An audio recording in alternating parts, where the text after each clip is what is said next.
I thought it was going to be a real struggle to describe Dezatopia in any sort of succinct fashion. But then, fortunately, I stumbled upon the most apt description possible in a very positive review for the game on Steam. Dezatopia, according to a player named Floatrand, is a delightfully gonzo horizontal shmup, and there's really no better way to describe the game. Hey and Hanji Games, who kindly provided me with my copy of the game, have really gone for something different here. And while I'm sure the visuals and overall aesthetic won't be to everyone's taste, they sure as hell are to mine, and the whole atmosphere of the game brings something really new and bizarre and vibrant to a genre not exactly wanting in quirkiness. Now the word unique gets somewhat overused in video game reviews, and I'm as guilty of doing so as anyone. But in the case of Dezatopia, there really is no more applicable word, and it's not just its presentation that makes it stand out. Both the in-game mechanics as well as the staging and progression offer original takes while still being based on solid shmup foundations. So mechanics first, and bear with me because there is quite a lot to cover here. The most obvious place to start is with the word that's been in all the game's promotional material, in which Dezatopia is referred to as a multi-directional shooter. My first thought upon reading that was that it would have some sort of twin-stick-esque element, but in fact the developers have done something quite different by instead assigning a directional shot to each of the 4 face buttons. On top of that, each shot is different, with the forward shot firing something close to a standard rapid shot, up launching a fiery arc, back shooting a wider shot, and down dropping a watery drip shot. All weapons can be auto-fired, but refrain from shooting one weapon for a second or two and it will charge up, giving you a more powerful burst when you do hit fire again. Holding more than one button allows you to fire 2, 3 or even all 4 weapons at the same time, although doing this will slow your movement speed as well as prevent you from taking advantage of those initial powerful bursts. Each weapon can also be powered up by buying upgrades from a shop that pops up during gameplay. Killing enemies provides you both with the currency that you can spend in the shop, as well as the means by which you force the shop to spawn.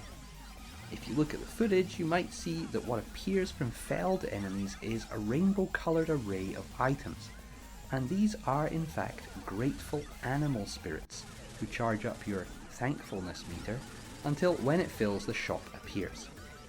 This shop stays on screen while you're playing, and you select what you wish to buy by flying into its associated zone.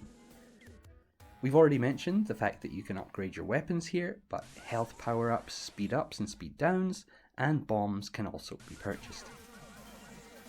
These lesser power-ups can also be found by attacking small hidden secret spots dotted about every level, and you can also collect large amounts of animal spirits by watering the shrubs growing on platforms or on the ground until they blossom.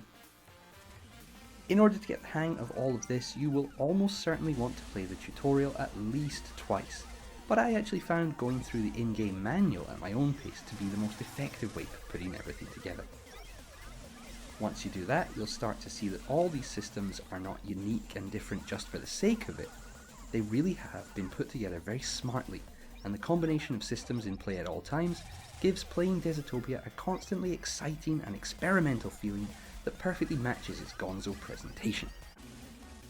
Both mainstage enemy placement and the wide variety of massive bosses force you to use all the tools at your disposal, and quick, clever selections from the shop become an essential component of your play too. Scoring, as you may well imagine, is far from being simple either, and your final score is based on several things from points gained by dispatching enemies, the speed stages were completed in, an ever-changing dynamic rank system that covers 1,000 different ability levels, and the amount of currency you've saved. Score, while of course being what dictates your place on the unfortunately local-only leaderboards, can be important for another reason too, namely stage progression. So when you start the game for the first time, you're offered a choice of a handful of different stage setups. Each one comes with its own completion condition, and these include maintaining a high average rank, saving a certain amount of money, or finishing the stages within a set amount of time. Rank, by the way, can be set at the start of each run, giving you a great degree of control over how to approach each challenge. only if you finish these initial stages and meet the specified condition do you then move on to the second phase of the game and get the chance to take on the final boss. In total, there are 24 different stages arranged in 21 different routes and 21 unique bosses to take on. I probably don't have to tell you that that all adds up to a hell of a lot of content, and due to the clever way it's arranged, a playthrough never feels like a slog, with an average run usually taking the standard 20 to 30 minutes that I consider to be the sweet spot for a good shmup.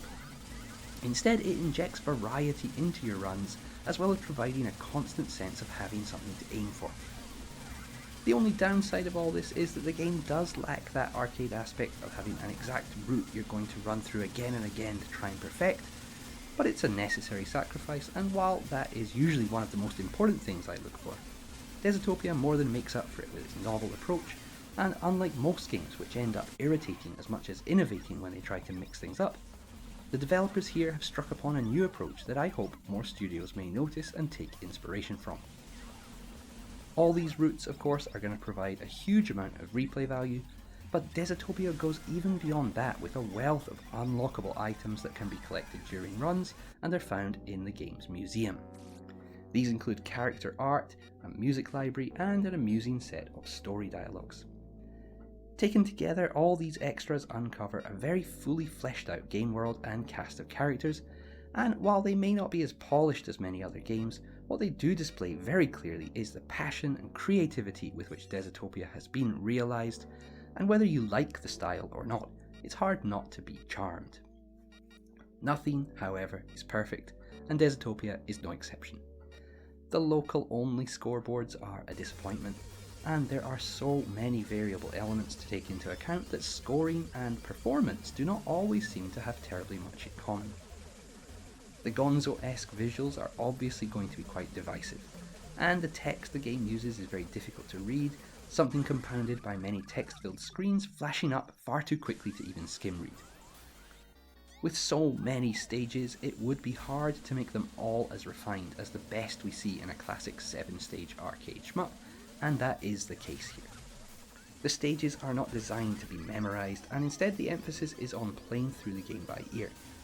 This leads to more of a dependence on smart decision making and item usage rather than twitch dodging, something that would be very difficult anyway given that bullets and patterns do not have clearly delineated edges, damage dealing areas we see in most, for example, Danmaku shmups.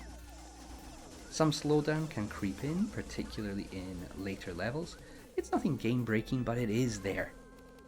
I've already mentioned the visuals once or twice, but they really do demand a closer look.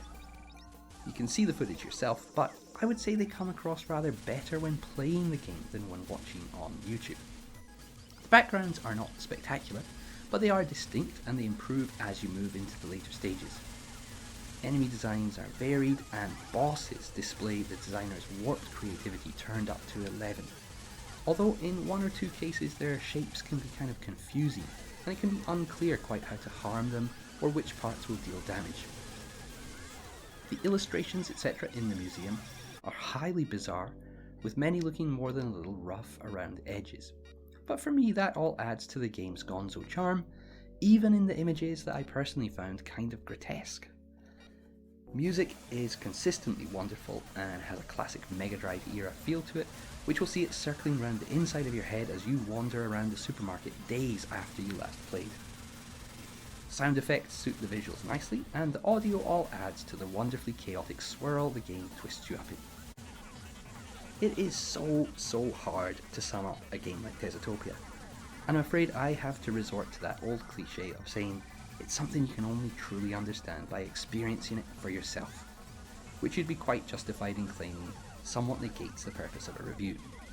However, what I can tell you with absolute certainty is that I personally loved the game, and I found its weird gonzo style to be entirely charming and fresh, and that it accompanies that with a gameplay base that's both mechanically solid while adding several unique spins of its own, all of which are careful, well implemented additions rather than gimmicks added purely for the sake of being different.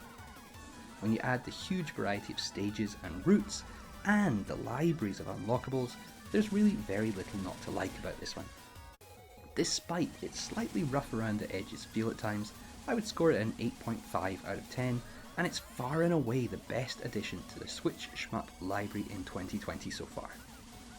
Unfortunately, I do worry that this one is going to get overlooked in favour of more polished looking alternatives, but you'd be making a real mistake to let that happen to you. These developers are bringing Mekarit's Steel Rondo to Switch soon, and I'm hoping against hope that both titles will be successful, as I'd love to see more similar, smaller developers following in their footsteps. So as ever, thank you for watching, and I do hope to see you next time. Cheers, and buy this game.